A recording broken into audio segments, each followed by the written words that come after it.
book nerds, this is Gabby, and let's talk about the 5 books I read in September. So, hello, we skipped wrap up for 1 month because you know what, life got in the way, work is busy, I was traveling, it was a mess. But we're here now, we've done September. It's a complete bounce back to 10 books a month kind of roll that we were on. But you know what? I'll take 5 and they were all pretty good. So I am actually excited about this and I wanted to talk to you about them. We're gonna go in order I read them and I'm gonna tell you what I thought. So first book I read in September was Winter's Orbit by Everina Maxwell. This book is an adult sci-fi novel with an LGBTQ plus couple at the forefront.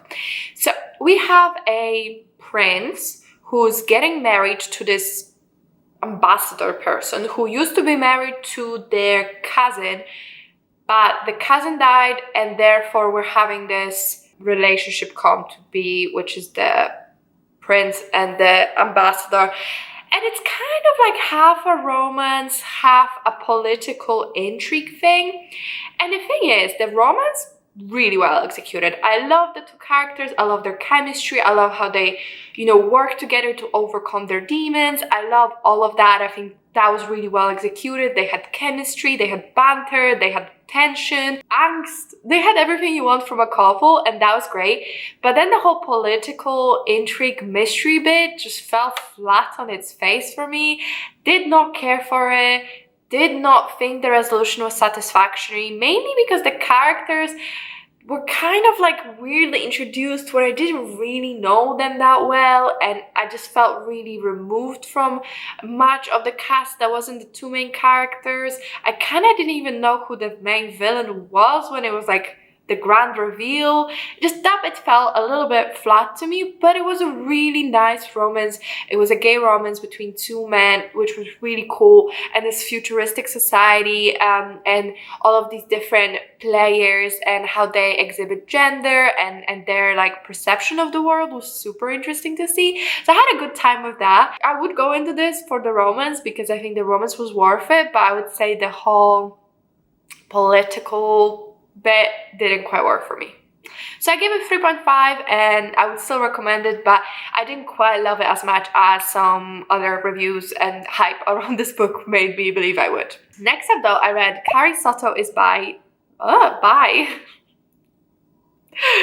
self-insert? What? Carrie Soto is Back by Taylor Jenkins Reid, and this book is a newest book by Taylor Jenkins Reid, who's the author of 7 Husbands of Evelyn Hugo and Daisy Jones and the Six and many other books. So this one is about a tennis player who used to be like the best in the game. The tennis player Carrie Soto, won the most Grand Slams, the most tournaments, some type of tennis thing. She won the most of those out of anyone. The book is kind of primary set, I want to say the 80s or the 90s. No, sorry, 80s or 70s. And then 90s, I don't remember. But anyway, so she used to be the best player in the game and now a new player is coming for Carrie's title. So Carrie decides to come out of retirement after 5 years, I want to say, and compete again.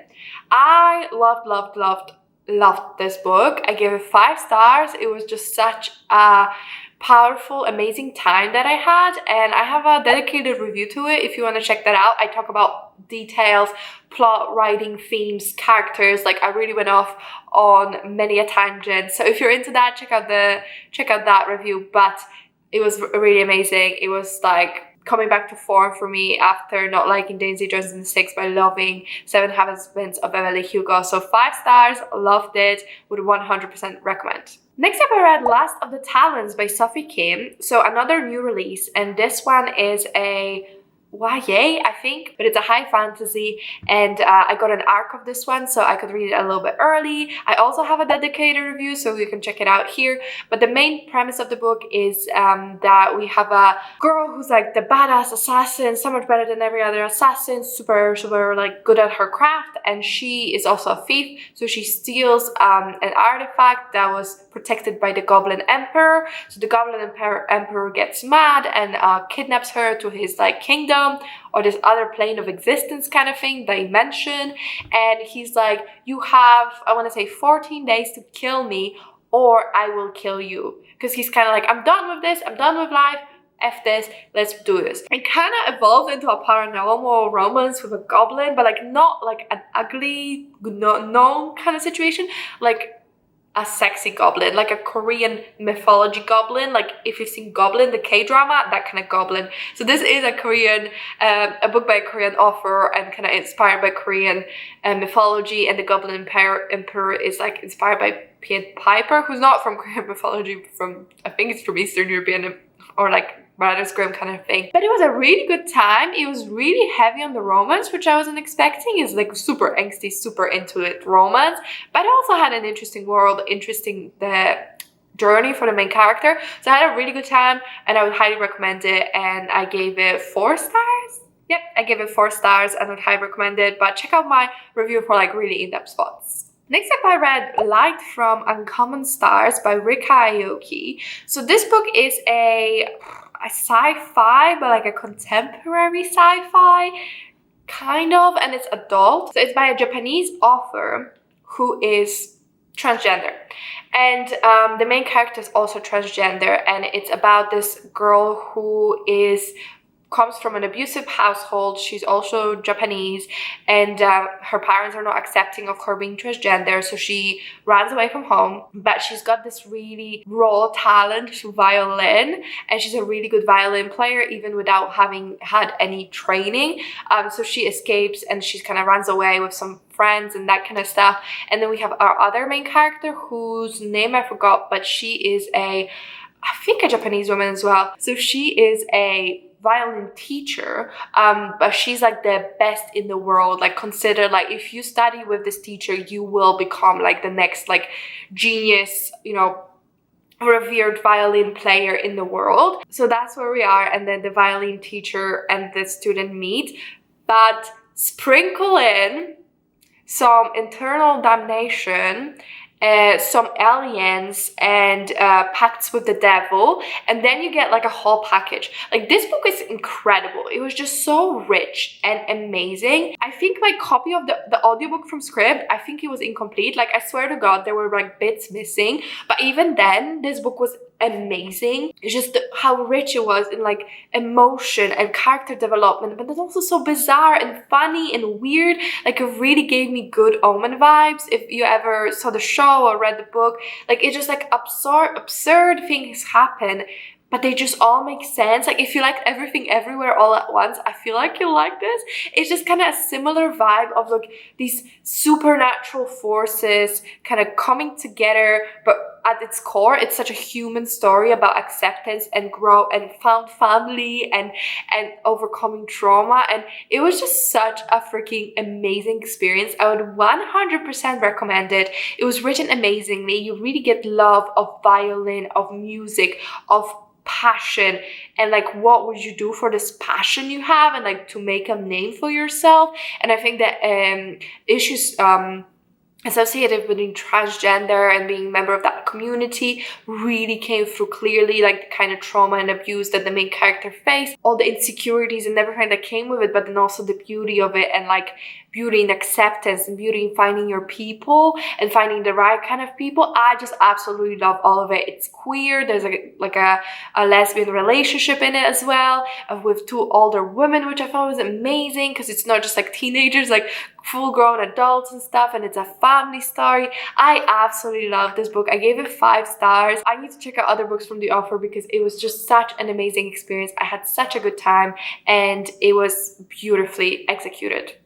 Like just so beautiful. Next up, I read The Last Housewife by Ashley Winstead. So this book is an adult thriller, and we follow a woman who used to go to college, and when she was in college, like something kind of traumatic happened. We're not sure what, but she didn't have a good time, so she kind of upended her life, moved back to Texas, and kind of, you know, found a husband and is living this life that she's kind of not satisfied with, because she's a stay-at-home wife, or like she wants to be a writer, so she quit her job to be a writer, but then that's not really working out either.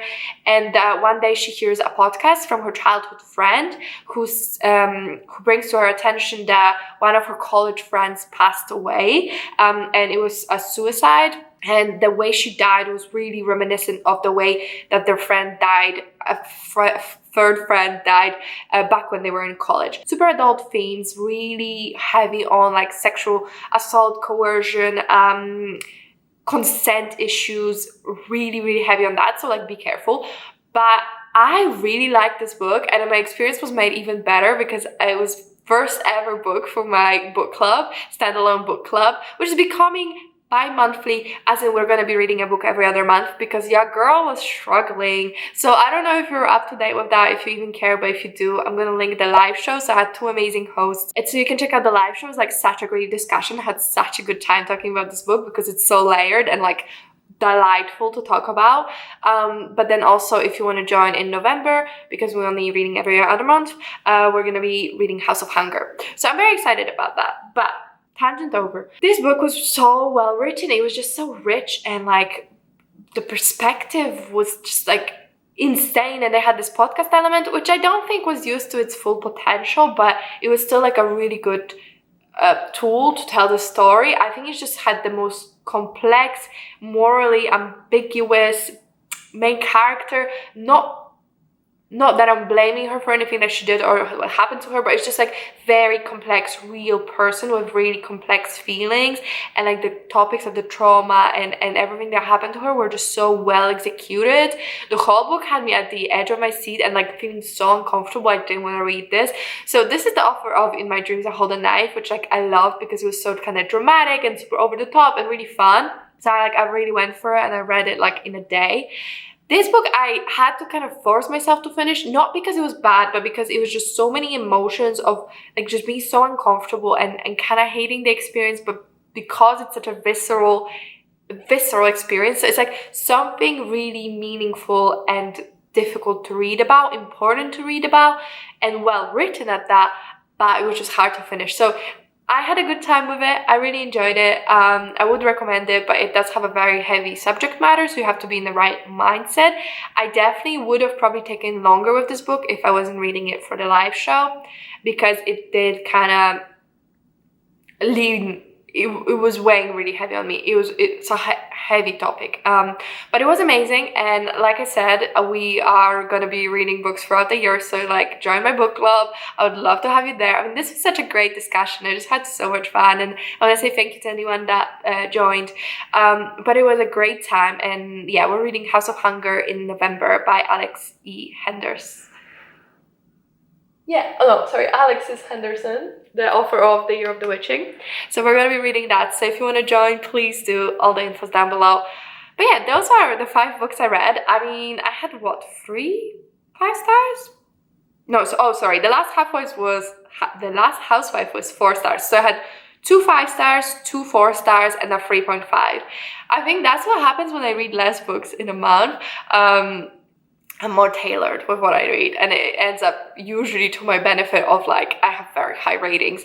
But hopefully next month I'll come back with you and have read many books, because I'm so excited about October. We're gonna have a lot of fun with content. I have to come back on how many videos I post, so I will try to every other week maybe post 2 videos, but probably stick to at least 1 a week. Work's gotten crazy. I was drowning. I was like not coping well, and I couldn't, like I was already so stressed and busy at work. I could not add the stress of trying to keep up a schedule that was only possible because my last job was not this intense. But you know what, like I'm telling you in this video because I feel like you guys who are subscribed and always here will watch a wrap up, hopefully. But I want to say thank you so much for watching this video. I really hope you enjoyed it. Let me know what's your favorite book of the month. I really can't decide between Carrie, Soto is Back, and Light from Uncommon Stars, but I think maybe Carrie Soto just had me a little bit more in it because I was reading it physically. But both were super amazing. You should check that out 1000%. But yeah, let me know what's your favorite book of the month. And if you enjoyed the video, if you comment, like, and subscribe, I really appreciate it. Really helps me out. But that's it from me, and I'll see you in my next one. Bye! Where was the kiss from? Oh my god.